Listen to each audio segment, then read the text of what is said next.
कृषि कानून को लेकर पंजाब में किसानों का प्रदर्शन लगातार जारी है और पंजाबी कलाकार की अगर बात करें तो किसानों को उनका समर्थन मिल रहा है। इस वक्त मेरे साथ पंजाबी कलाकार और सिंगर दीप सिद्धू जी हैं, जिन्होंने कैप्टन सरकार पर सवालिया निशान खड़े किए हैं। सर, जिस तरीके से आपने कहा कि सरकार जो सेशन में विधेयक लेकर आई है, बिल लेकर आई है, स्टेट के पास ऐसा राइट नहीं है कि वो ऐसे विधेयक लेकर आए, क्योंकि कानून बन चुका है। जो केंद्र सरकार अपने बिल लेकर आई थी, तो स्टेट के पास अधिकार नहीं है वो रद्द हो सके। क्यों सवाल उठाएं सर? देखो, स्टेट के पास अधिकार होते तो फिर हम स्टेट गवर्नमेंट के अगेंस्ट अपनी जो पूरा संघर्ष है उनकी तरफ मोड़ते। केंद्र सरकार ने ये जो कानून बनाए हैं वो ट्रेड एंड कॉमर्स की लिस्ट से बनाए हैं। कॉन्स्टिट्यूशन में एक केंद्र के अधिकार हैं, एक सूबे के स्टेट के अधिकार हैं और एक कॉन्करेंट लिस्ट है। तो ये ट्रेड एंड कॉमर्स से बने हुए हैं। तो सेंट्रल सरकार ये बोल रही है ये हमारा हक है ये कानून बनाने के लिए। आज जो स्टेट सरकार कानून, उन्हीं कानूनों में कुछ अमेंडमेंट्स कर रही है या उनमें कुछ शोध कर रही है, तो उसकी कॉन्स्टिट्यूशनल वैलिडिटी के बारे में भी सूबा सरकार है या जो स्टेट सरकार है वो श्योर नहीं है। कल को अगर वो चैलेंज हो जाते हैं सुप्रीम कोर्ट में, तो केंद्र सरकार के बनाए हुए जो लेजिस्लेशन है अभी वो अपहोल्ड करेंगे और ये सारे सस्पेंड हो जाएंगे या यहाँ अबेंस में रख दिए जाएंगे, क्योंकि इसकी कॉन्स्टिट्यूशनैलिटी जो है, एमएसपी वो केंद्र का अधिकार है।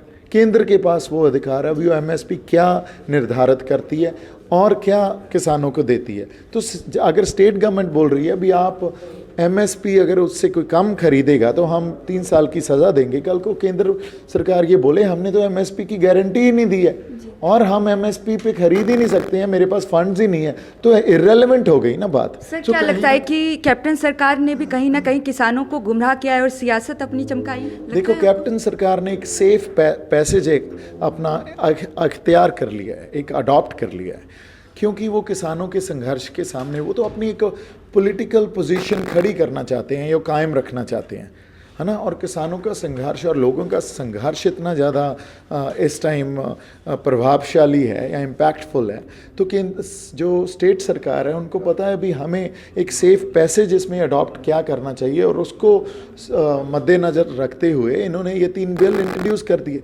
और अभी तो इंट्रोड्यूस किए हैं, अभी आगे गवर्नर के पास जाएंगे, फिर राष्ट्रपति साहब के पास जाएंगे, जो कि केंद्र सरकार के लगाए हुए दोनों अधिकारी हैं ये। पास होते हैं, फिर इसकी कॉन्स्टिट्यूशनल वैलिडिटी चैलेंज होती है सुप्रीम कोर्ट में, एक कानूनी लड़ाई लड़ी जाती है।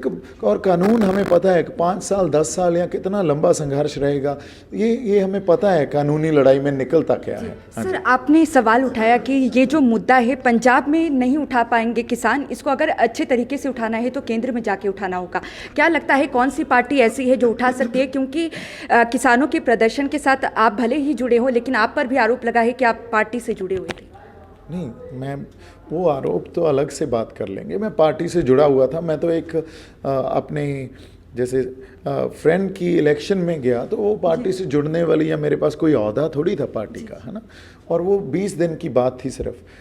पर आज जहाँ हम खड़े हैं वो इंडिविजुअल बात नहीं है, इस बात को समझने की ज़रूरत है। अभी पंजाब सरकार या इस टाइम पंजाब में जो कांग्रेस की सरकार है, किसानों को ये पॉलिटिकल स्ट्रगल बन गई है, और पॉलिटिकल स्ट्रगल के लिए आपको एक पॉलिटिकल जो पार्टी की ज़रूरत होती है जो सेंटर की सरकार के साथ लड़ सके, और किसानों को अपनी कोई पॉलिटिकल पार्टी दिख ही नहीं रही है। तो पंजाब में क्या मानते हैं सर, कौन ऐसा कर सकता है?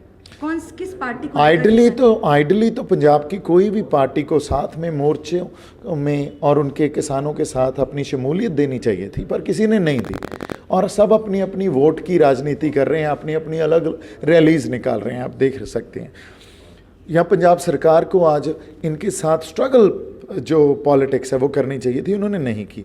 तो इसीलिए पंजाब को ज़रूरत है कोई अपनी एक सियासत, है ना, अपनी जो पंजाब की क्षेत्रीय सियासत हो उसको खड़ी करे, और वो ये सारे संघर्ष भी लड़े, और चाहे किसानों का मसला हो, चाहे रोज़गार का मसला हो, चाहे शिक्षा का मसला हो, चाहे एनवायरनमेंट का मसला हो, तो सब जगह वो एक सियासत जो पंजाब की है, जो लोग पंजाब के बारे में सोचते हैं, हमारे जो मेन स्ट्रीम पॉलिटिकल लीडर आज भी हैं, उन सबको इकट्ठा करके एक मंच प्रदान करनी चाहिए। सर लास्ट कमेंट चाहूँगी, जिस तरीके से बिहार में चुनावी सरगर्मियाँ तेज हैं, राष्ट्रीय अध्यक्ष बीजेपी के जेपी नड्डा कहते हैं कि पंजाब में जो प्रदर्शन चल रहा है वो किसान नहीं बिचौलियों का है, कैसे देखते हैं इसे आप? I think it's for a national leader to say or to pass on such a comment, it's really unfortunate.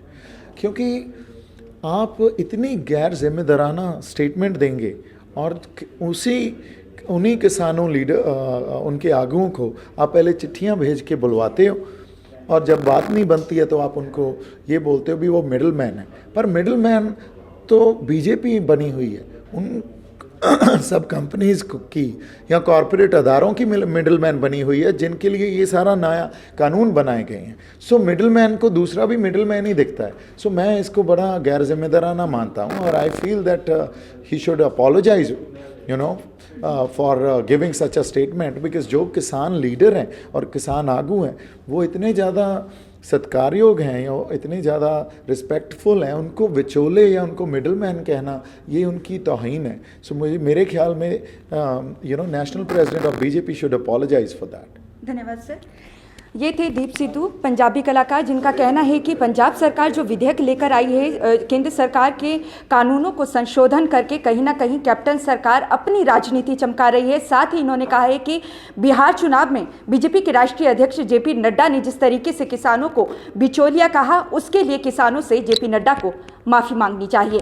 NBI TV के लिए चंडीगढ़ से ईशा ठाकुर।